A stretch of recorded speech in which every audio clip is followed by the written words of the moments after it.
गोरखपुर गांव में एक बेहद खूबसूरत लड़की थी जिसका नाम गोलू था। गोलू अपने मम्मी पापा की इकलौती लड़की थी, इसलिए गोलू की मम्मी पापा उसे बहुत प्यार करते थे। गोलू इतना सुंदर थी कि गांव वाले गोलू से जला करते थे। एक दिन गांव गोलू को देखने के लिए लड़के वाले आते हैं। आई बैठिए, बोलिए क्या लेंगे, चाय कॉफी या जूस? बस भाई साहब गर्मी बहुत है, ठंडा ठंडा जूस मंगवा दीजिए। अरे श्रीमती जी कहाँ रह गई, मेहमानों के लिए जूस तो लाइए। फिर गोलू की माँ जूस लाती है और रख देती है। तभी लड़का के पापा बोलते हैं, भाई साहब अब बस बिटिया को दिखा दीजिए, काफी देर हो रहा है। हाँ हाँ भाई साहब अभी बुलाता हूँ। श्रीमती जी जाइए, गोलू बेटा को लेकर आई। ठीक है जी। गोलू की माँ अंदर जाती है और गोलू को लेकर आती है।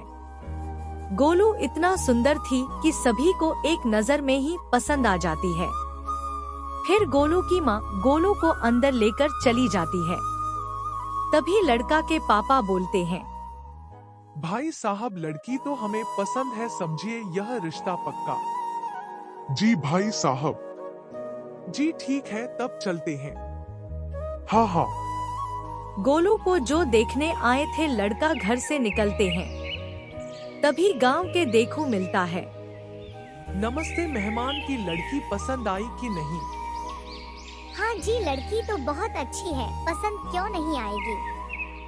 हाँ देखने में तो अच्छी है, पर क्या आप खुल के बताइए ना। मेहमान जी वो देर रात को घर आती है और नशावाश सब करती है। इतना कहकर सेखू वहाँ से चला जाता है।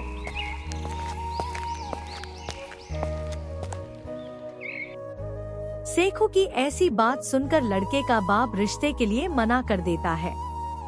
ये बात सुनकर गोली बहुत रोती है। तभी गोलू की माँ गोलू की रूम में आती है और बोलती है, चुप हो जा बेटी, मत रो, जो होना था वो तो हो गया। मम्मी मुझे ये समझ में नहीं आता है कि मैं इन गांव वालों का क्या बिगाड़ी हूँ जो ये लोग मुझसे जलते हैं। फिर जैसे तैसे गोलू की माँ गोलू को समझा के वहाँ से चली जाती है। फिर सुबह हो जाती है।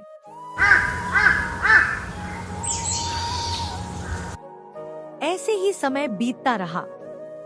फिर एक दिन गोलू के मामा गोलू के लिए एक रिश्ता लाते हैं। वो भी रिश्ता गांव वालों मिलकर कटवा देते हैं। जब ये बात गोलू को पता चल जाता है तो गोलू आत्महत्या कर लेती है। गोलू मरने करने के बाद एक खतरनाक चुड़ैल बन जाती है। गांव वालों, तुमने मेरे साथ अच्छा नहीं किया। अब मैं इस गांव की किसी भी लकड़ी की शादी होकर ससुराल नहीं जाने दूंगी। सुबह जब गोलू की माँ गोलू के कमरे में आती है और उससे मरा हुआ देख चिल्लाने लगती है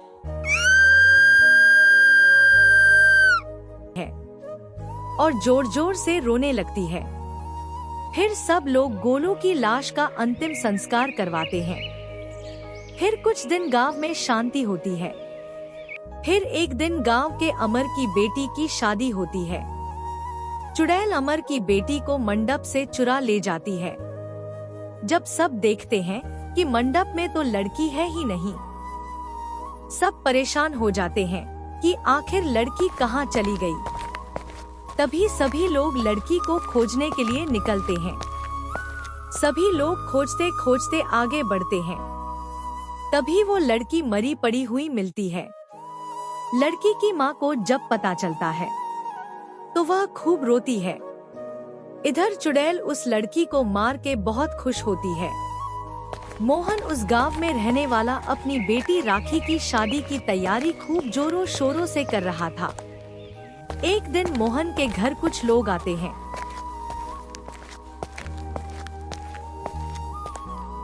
अरे भाई लोग, क्या हुआ सब एक साथ मेरे घर? क्या बात है, कोई बात है क्या?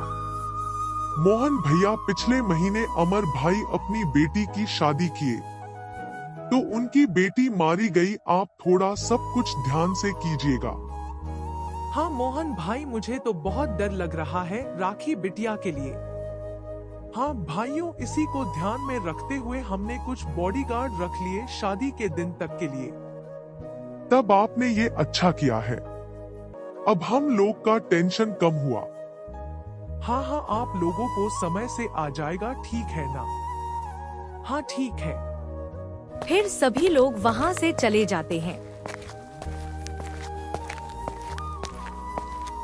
तभी वहां राखी की माँ आती है और राखी के पापा से बोलती है, आपको तो किसी की बात सुनाई ही नहीं है। यदि मेरी बेटी को कुछ भी हुआ तो मैं आपको कभी माफ नहीं करूंगी। वो मेरी भी बेटी है, जाओ दिमाग मत खराब करो। बाकी का जो तैयारी नहीं हुआ है जाकर करो। राखी की माँ गुस्सा होकर वहां से चली जाती है। रात बिताती है। सुबह हो जाती है। सभी लोग मंडप में मौजूद होते हैं। तभी पंडित जी बोलते हैं, बेटा वर वधू को लाइए, मुहूर्त हो गया है। राखी के पापा राखी को और उसके होने वाले पति को बिठाते हैं। तभी चुड़ैल एक गांव वाला का रूप लेकर आती है और हाल कर देती है कि गांव में पश्चिम साइड आग लग गई है। आग लगने की बात सुनकर सभी लोग भागते हुए जाने लगते हैं। इधर चुड़ैल को मौका मिल जाता है और वो राखी को उठाकर लेकर चली जाती है। तभी राखी के पापा वहां आते हैं, तो राखी को न पाकर उसके होने वाले पति से पूछते हैं, बेटा मेरी बेटी कहाँ गई? तुम यहीं पे थे ना?